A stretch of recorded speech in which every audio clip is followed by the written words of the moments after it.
इसी बीच एक बड़ी खबर आपको बताएं, सियासी महाभारत को लेकर बड़ा अपडेट यह है कि राजभवन ने सत्र संबंधी फाइल को वापस लौटा दिया है। संसदीय कार्य विभाग को फाइल वापस भेज दी है। राजभवन ने सरकार से कुछ और भी जानकारियां मांगी है।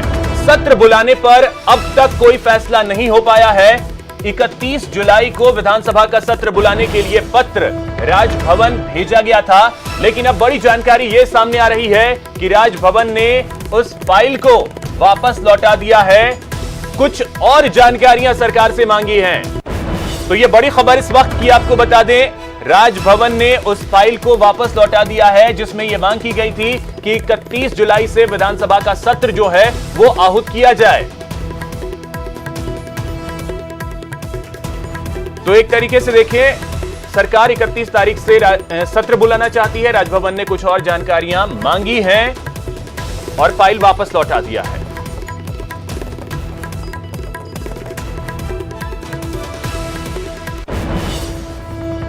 वहीं बीएसपी विधायकों के कांग्रेस में विलय के मामले की अगर बात कर लें तो बीएसपी की ओर से हाईकोर्ट में याचिका दायर हो सकती है। यह बड़ी खबर आपको बता दें, बीएसपी हाईकोर्ट में याचिका दायर कर सकती है। बीएसपी के प्रदेश अध्यक्ष भगवान सिंह बाबा हाईकोर्ट पहुंचे हैं। हाथी चुनाव चिन्ह पर जीते सभी विधायक, ये बीएसपी का कहना है कि कांग्रेस का साथ देकर पार्टी के साथ विश्वासघात किया है इन सभी विधायकों ने। कांग्रेस में इनका विलय पूरी तरीके से असंवैधानिक है, बीएसपी की तरफ से यह भी कहा गया है और इनके खिलाफ हाईकोर्ट में याचिका दायर कर रहे हैं, यह बीएसपी की तरफ से कहा गया है।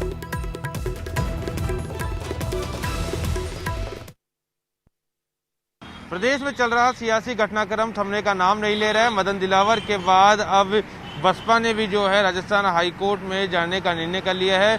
बसपा के प्रदेश अध्यक्ष भगवान सिंह बाबा हमारे साथ, उनसे जान लेते हैं। आज भी वो हाईकोर्ट पहुंचे हुए हैं। सर, किस तरह की तैयारी आप लोगों की है और किसे आप चैलेंज करना चाहते हैं? देखिए, 2018 में बहुजन समाज पार्टी के टिकट पर हाथी चुनाव निशान पर 6 विधायक चुनाव जीत कर आए थे और उन 6 को कांग्रेस ने अपने साथ मिला लिया। और ऐसा ये कोई पहली बार नहीं हुआ है। 2008 में भी हमारे 6 विधायक चुनाव जीत कर आए थे। 2008 में भी अशोक गहलोत जी चीफ मिनिस्टर थे, इन्होंने 2008 में भी और 2018 में भी हमारे 6 विधायकों को कांग्रेस में मिला लिया। मैं इस विषय में ये कहना चाहूँगी, इन विधायकों ने जो कि हाथी चुनाव निशान पर चुनाव जीत कर आए, हमारे वोटरों के साथ, पार्टी के साथ बहुत बड़ा विश्वासघात किया है। तो आज हम हाईकोर्ट पहुँचे हैं। हाईकमान के निर्देश अनुसार हम हाईकोर्ट पहुँचे हैं और जो भी पॉसिबल होगा हम हाईकोर्ट में अभी वकील साहब से मिलकर इस विषय में आपको जानकारी दे पाएंगे। सर, चुनौती आप किसको देना चाह रहे हैं? जैसे जो मदन दिलावर ने चुनौती दी कि जो स्पीकर है वो कार्रवाई नहीं कर रहे हैं, आप लोग क्या सीधे हाईकोर्ट से अयोग्यता के लिए मांग करेंगे या आप भी चाहते हैं कि स्पीकर कार्रवाई करें? देखिए, कौन दल क्या कर रहा है इससे हमें कुछ लेना देना नहीं है। बहुजन समाज पार्टी तो उसके जो 6 विधायक चुनाव जीत कर आए थे उनके खिलाफ कार्रवाई करने के लिए हाईकोर्ट पहुंची है। हमें इससे कोई फर्क नहीं पड़ता कौन पार्टी क्या कर रही है। लेकिन आपको लगता है कि हाईकोर्ट से न्याय मिलेगा? क्योंकि प्रक्रिया है कि पहले आपको विधानसभा स्पीकर के सामने याचिका पेश करनी चाहिए। बिल्कुल, कोर्ट में पूरा विश्वास है। जो भी प्रोसीजर होगा हम लोग फॉलो करेंगे, हमें विश्वास है। क्योंकि दल बदल विरोधी विधेयक में व्यवस्था है कि कोई भी विधायक, चाहे वो सारे क्यों ना हो, जब तक पार्टी का नेशनल प्रेसिडेंट नहीं चाहेगा तब तक किसी भी दल का विलय दूसरी पार्टी में नहीं हो सकता। तो इन्होंने अलीगल काम किया है, ये विलय नहीं है, इन्होंने पार्टी के साथ विश्वासघात किया। अच्छा, एक अंतिम सवाल, कब तक दायर कर देंगे सर? देखिए, अभी हम हाईकोर्ट पहुंचे हैं, हाईकोर्ट में वकील साहब से मिलकर जो भी होगा करेंगे। बिल्कुल, शुक्रिया आपसे बात करने के लिए। आप थे भगवान सिंह बाबा जो बता रहे थे कि वो अब हाईकोर्ट में जो है जल्द ही याचिका दायर करने जा रहे हैं और उसकी तैयारी उन्होंने कर ली। उन्होंने कहा है कि दल बदल कानून कहता है कि जब तक पार्टी के नेशनल प्रेसिडेंट को फैसला ना ले विलय जो है वो वैधानिक नहीं हो सकता है। कैमरा पर्सन गणेश के साथ सचिन कुमार, न्यूज़ 18 जयपुर। वहीं बसपा विधायकों के कांग्रेस में विलय के मामले को लेकर आपको बताएं, हाईकोर्ट में आज मामले पर सुनवाई भी होगी। दरअसल बीजेपी विधायक मदन दिलावर ने एक याचिका लगाई है, अब इस पर सुनवाई होनी है। बसपा विधायकों के कांग्रेस में विलय के मामले को लेकर हाईकोर्ट में आज सुनवाई होगी। बीजेपी के विधायक मदन दिलावर ने एक याचिका हाईकोर्ट में लगाई है, इसी याचिका पर हाईकोर्ट में आज सुनवाई होनी है।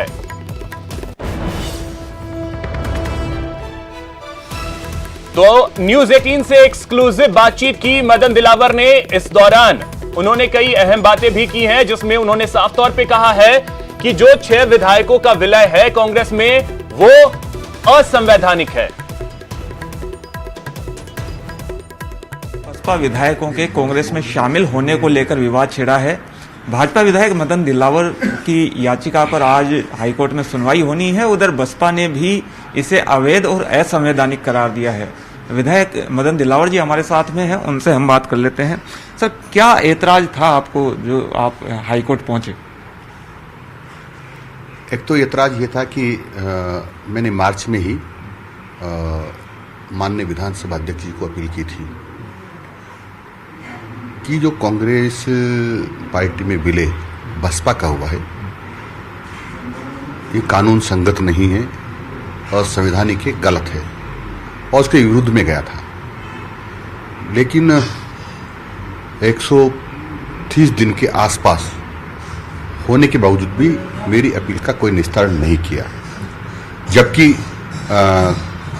कांग्रेस के मुख्य सचेतक महोदय ने एक निवेदन उनको किया था लिखित में। उसी के आधार पर उन्होंने माननीय एमएलए को जो पायलट गुटके थे उनको नोटिस दिया और वो वहाँ नहीं मिले मकानों पर, तो उनके रात को 1 बजे तक चस्पा करवाया और मेरी सुनवाई 130 दिन तक नहीं हुई। इसलिए मैं कोर्ट में गया, लेकिन वहाँ भी मुझे रात को ही पता चला है समाचार पत्रों से कल ही कि मेरे अपील का निस्तारण कर दिया गया। मेरे को बिना सुने, बिना नोटिस दिए और निस्तारण कर दिया। राज्यसभा चुनाव में भी यही मसला उठा था और बसपा विधायक जो कांग्रेस में गए उन्होंने कांग्रेस प्रत्याशी के पक्ष में मतदान किया था और चुनाव आयोग ने भी इसमें दखल देने से इनकार कर दिया था कि फैसला जो है वो स्पीकर ही करेंगे इस मामले में, क्योंकि चुनाव आयोग का उचित हो सकता है क्योंकि वो एक कोर्ट नहीं है और वे विधानसभा अध्यक्ष को पावर है। लेकिन विधानसभा अध्यक्ष को पावर तब है जब ये पार्टी से इस्तीफा देकर के शामिल हो रहे हों। ये पार्टी से इस्तीफा देकर के शामिल नहीं हुए, इन्होंने पार्टी का विलय पार्टी में करा दिया है, जो गलत है। कैमरामैन नमनदीप के साथ दिनेश शर्मा, न्यूज 18 जयपुर। तो देखिए, प्रदेश में जो सियासी हलचल चल रहा है इसमें अभी तक क्या कुछ चीजें हुई हैं वो अपडेट आपको अगर बताएं तो राजभवन ने सत्र संबंधी फाइल को वापस लौटा दिया है। संसदीय कार्य विभाग को यह फाइल वापस भेज दी गई है। राजभवन ने सरकार से कुछ और जानकारियां मांगी है। ये अभी तक का अपडेट जो है वो हम आपको ग्राफिक्स के जरिए बताने की कोशिश कर रहे हैं। सियासी अपडेट यही है कि राजभवन ने सत्र से संबंधित फाइल को वापस लौटा दिया है।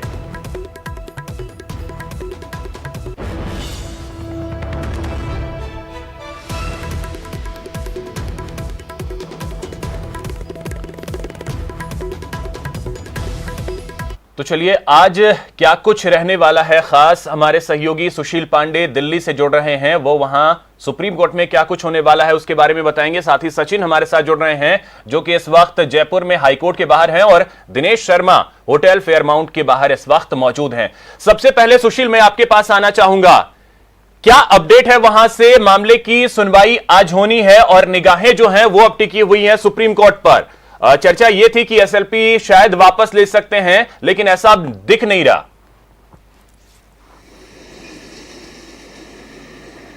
आज देखिए अभिषेक, साफ तौर से इस पूरे मामले में 11 बजे सुनवाई होनी है। उम्मीद अभी भी यही है कि हो सकता है स्पीकर की तरफ से इस पूरे मामले में जो पुरानी याचिका है वो वापस ली जाए और अमेंडमेंट के लिए सुप्रीम कोर्ट से समय मांगा जाए ताकि वो दूसरी याचिका दाखिल करें।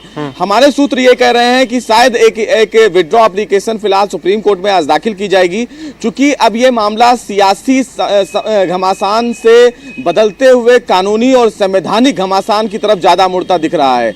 क्योंकि जिस तरह अब याचिकाएं हाईकोर्ट में दाखिल की गई हैं और हाईकोर्ट में संविधान को लेकर बार बार ये बातें उठाई जा रही हैं कि स्पीकर का पावर क्या है, गवर्नर का अधिकार क्या है, उसको लेकर फिलहाल हाईकोर्ट ने, अभिषेक आपको याद होगा कि पिछली सुनवाई के दौरान 13 कॉन्स्टिट्यूशनल जो क्वेश्चन है वो फ्रेम कर दिए थे और उन्होंने कहा था कि इस पूरे मामले में वो सेंट्रल गवर्नमेंट के पक्ष को भी सुनेंगे।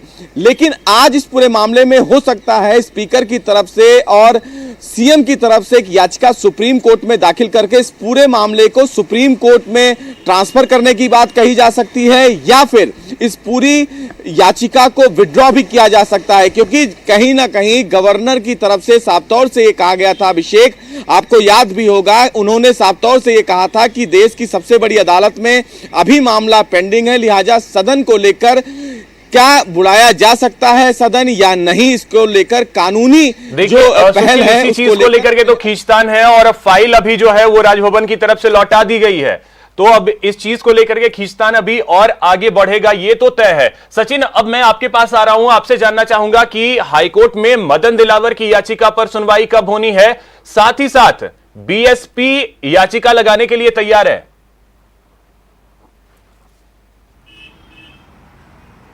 बिल्कुल, देखिए मदन दिलवार की याचिका जस्टिस महेंद्र गोयल की कोर्ट के अंदर पहले से लिस्टेड है।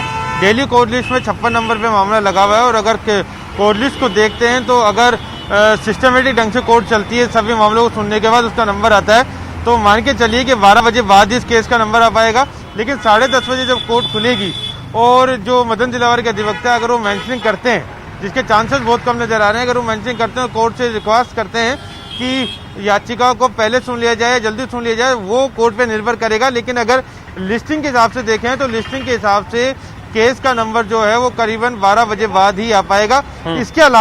इसके अलावा अभी कुछ देर पहले जो बसपा के प्रदेश अध्यक्ष भगवान सिंह बाबा वो हाई कोर्ट पहुंचे, हमारी उनसे बात हुई है, वो अपने अधिवक्ताओं से राय मशवरा कर रहे हैं, लेकिन उन्होंने ये साफ कर दिया है कि वो लोग भी हाई कोर्ट में याचिका दायर करेंगे। इस चीज को लेकर उन्होंने सभी तैयारियां पूरी कर ली है।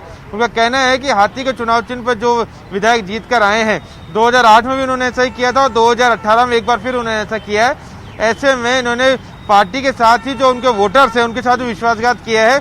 और भगवान सिंह बाबा ने कहा कि दल बदल कानून है, वो ये कहता है कि जब तक पार्टी के नेशनल प्रेसिडेंट के सिग्नेचर ना हो, उनकी इच्छा ना हो, तब तक पार्टी का विलय नहीं हो सकता है। तो इन तमाम चीज़ों की वजह से अब कहीं ना कहीं ये मामला जो है काफ़ी पेचीदा होता गया है, क्योंकि मदन दिलावर की याचिका पर सुनवाई है, संभवतः नोटिस जारी हो सकते हैं बाकी सभी पक्षों को। और भगवान सिंह बाबा की जब याचिका दायर हो जाएगी तो जो गतिरोध ये सामने आ रहा था कि लोकल स्टैंडिस, जिसकी बात है कि बिल्कुल, और कांग्रेस पार्टी को क्या आपत्ति है, बीएसपी की तरफ से व्हिप भी जारी किया गया है, तो अब व्हिप किसका मान्य होगा? क्या कांग्रेस में वो अगर शामिल हुए हैं तो वो व्हिप मान्य होगा या बीएसपी का व्हिप मान्य होगा? ये भी चीजें हैं। दिनेश, मैं अब आपके पास आ रहा हूं, आपसे जानना चाहूंगा होटल फेयरमाउंट में क्या हलचल है, क्योंकि बसपा के इस कदम ने हलचल तो वहां जरूर बढ़ा दी होगी।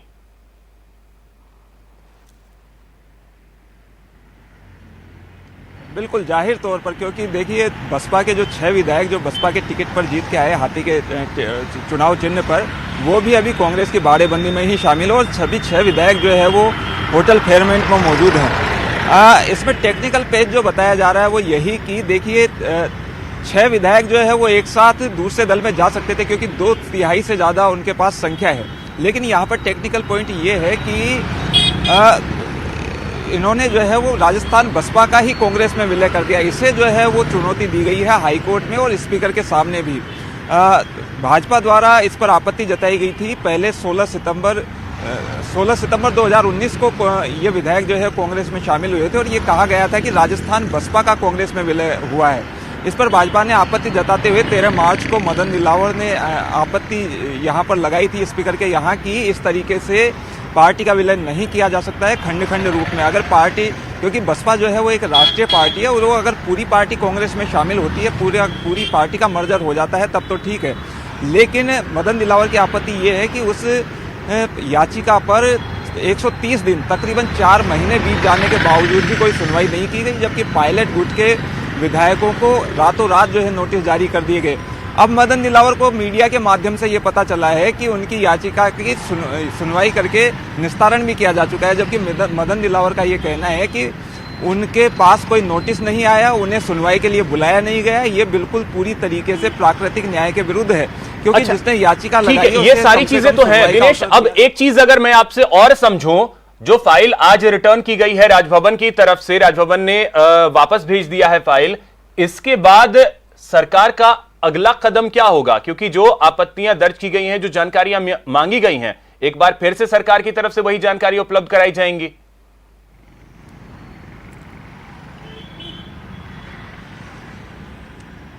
बिल्कुल, देखिए जहां तक विधिवेत्ताओं की बात है और जो नियम कायदों के जानकार है, उनका साफ तौर पर यह कहना है कि कैबिनेट का जो भी फैसला होता है उसे मानने के लिए राज्यपाल बाध्य होता है, लेकिन राज्यपाल को केवल एक संवैधानिक दायरे में ही बाध्य किया जा सकता है। जो सवाल राज्यपाल की तरफ से उठाए गए वो पूरी तरीके से संवैधानिक दायरे में है। राज्यपाल इस तरीके से जो है पूछ सकते हैं, जो भी उनकी क्वेरीज हैं वो स्पष्ट कर सकते हैं। वहीं दूसरी ओर जो प्रस्ताव भेजा गया है सरकार की ओर से, वो भी पूरी तरीके से संवैधानिक दायरे में है। तो अब ऐसा माना जाना चाहिए कि मामला फिर से जो है वो कोर्ट की ओर रुख कर सकता है, क्योंकि नियम कायदे यही कहते हैं कि कैबिनेट अगर कोई प्रस्ताव भेजती है तो राज्यपाल को जो है सत्र बुलाना होता है। हालांकि राज्यपाल की मंशा यहाँ पर ये नजर आती है कि वो शायद कुछ डिले चाहते होंगे। हो सकता है कि वो शॉर्ट नोटिस पर सत्र बुलाने के लिए तैयार नहीं हो और 21 दिन का पूरा समय दिया जाए। अगर ये 21 दिन का समय दिया जाता है, इसमें देखना है होगा कि सरकार का अगला कदम क्या होता है, क्या वो जवाब देते हैं उन सभी चीजों के बारे में जो फिर से पूछी गई हैं, जो जानकारियां मांगी गई। सुशील, अब एक चीज मैं आपसे समझना चाहूंगा, क्या अब ये मामला जो है उन सारी चीजों से ऊपर उठ चुका है? विप हो, दल बदल कानून हो, इन सभी से ऊपर उठ करके हर किसी के क्षेत्राधिकार, चाहे वो स्पीकर हो या राज्यपाल हो या सरकार हो, इन सब तक अब पहुंच गया है। जी बिल्कुल अभिषेक, आप सही कह रहे हैं, क्योंकि कहीं ना कहीं जिस तरह सियासी घमासान अब संवैधानिक अधिकारों को लेकर ज्यादा मुड़ा है, क्योंकि अब कहीं ना कहीं विप को भी चैलेंज किया गया है, स्पीकर के अधिकारों को भी चुनौती दी गई है, उस नोटिस को भी चुनौती दी गई है, और साथ ही साथ राज्यपाल के अधिकार क्या हैं इसको लेकर भी कहीं ना कहीं बात सामने आ रही है। तो कहीं ना कहीं अब ये पूरा जो दामोदर है वो फिलहाल अब हाई कोर्ट की तरफ जरूर जाएगा। सुप्रीम कोर्ट ने अभिषेक पहले ही ये साफ कर दिया था कि जब तक इस मामले में हाई कोर्ट इंटरफेयर नहीं करेगा तब तक वो इस पूरे मामले की सुनवाई नहीं करेंगे। चूंकि हाई कोर्ट ने जो ये 13 क्वेश्चन फिलहाल फ्रेम किए हैं अभिषेक, वो बहुत ही महत्वपूर्ण है, क्योंकि सिलसिलेवार तरीके से जयपुर हाई कोर्ट ने इस पूरी समस्या के निदान के लिए उन 13 महत्वपूर्ण प्रश्नों पर विचार करने के लिए कहा है। लेकिन जिस तरह अधिकारों को बार बार कहा जा रहा है कि स्पीकर ऐसा नहीं कर सकते हैं, गवर्नर सदन के लिए गवर्नर को प्रेशर नहीं डाला जा सकता है, ऐसे में क्या हाई कोर्ट कोई निष्कर्ष निकालता है? क्या हाई कोर्ट कोई अंतरिम आदेश जारी करता है? क्योंकि याचिकाएं अब सुप्रीम कोर्ट में कई दाखिल हो चुकी हैं और सारी याचिकाएं फिलहाल संवैधानिक संकट की ओर इशारा कर रही हैं। अभिषेक, सबसे महत्वपूर्ण समझने वाली बात इस मामले में यह है कि अगर सुप्रीम कोर्ट या हाई कोर्ट संवैधानिक पहलुओं की ओर मुड़ता है तो इस मामले में कहीं ना कहीं काफी देरी हो सकती है। जब तक इस मामले में हाई कोर्ट और सुप्रीम कोर्ट, वक्त तो लगेगा, लेकिन एक और चीज यह भी है कि high court, Rajasthan high court ने केंद्र को तो पार्टी बना लिया, लेकिन अब अगर ये सारी चीजें जो सवाल उठ रहे हैं तो सुप्रीम कोर्ट में भी अब केंद्र को बिना पार्टी बनाए तो ये सारी चीजें संभव है नहीं।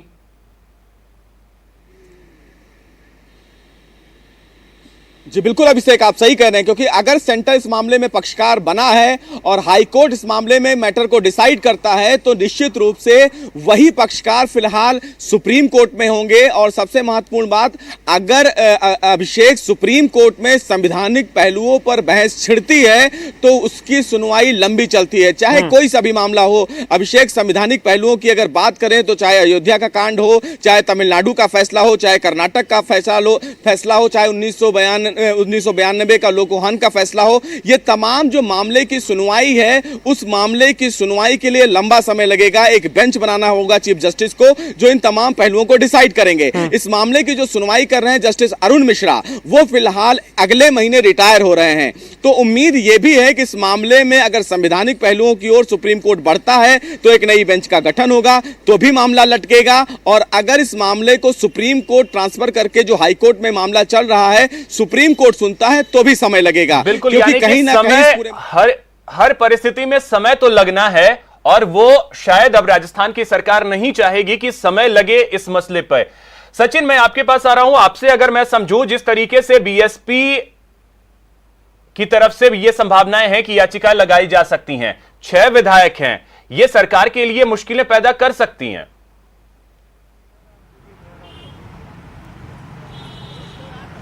देखिए, सबसे बड़ी बात है कि जो मदन दिलावर ने याचिका लगाई है, वो याचिका लगाई है कि स्पीकर पिछले 4 महीने से उनकी याचिका का निस्तारण नहीं कर रहे हैं। जबकि मदन दिलावर का भी कहना है कि उन्हें जानकारी मिली है कि स्पीकर ने उन्हें बिना सुने याचिका का निस्तारण कर दिया है।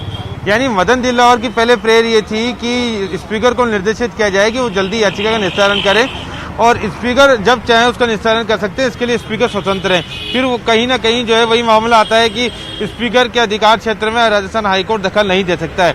हाँ, अगर स्पीकर ने उस याचिका को निस्तारण कर दिया है, उनको बिना सुने निस्तारण कर दिया है, तो हो सकता है कि फिर हाईकोर्ट जो है उसका जुडिशियल रिव्यू कर सके, तब तो मामला जल्दी निकलने के आसार है। लेकिन अगर राजस्थान हाईकोर्ट स्पीकर को ये कहता है कि आप मदन दिलावर को सुनिए और उनको सुनकर याचिका का निस्तारण करिए, उनका पक्ष को जानिए, तो ये सब कुछ स्पीकर पे डिपेंड करेगा कि वो कब उसको सुनते हैं। कोई टाइम बाउंड जो है वो राजस्थान हाईकोर्ट स्पीकर को नहीं कर सकता है, ये स्पीकर का क्षेत्राधिकार है।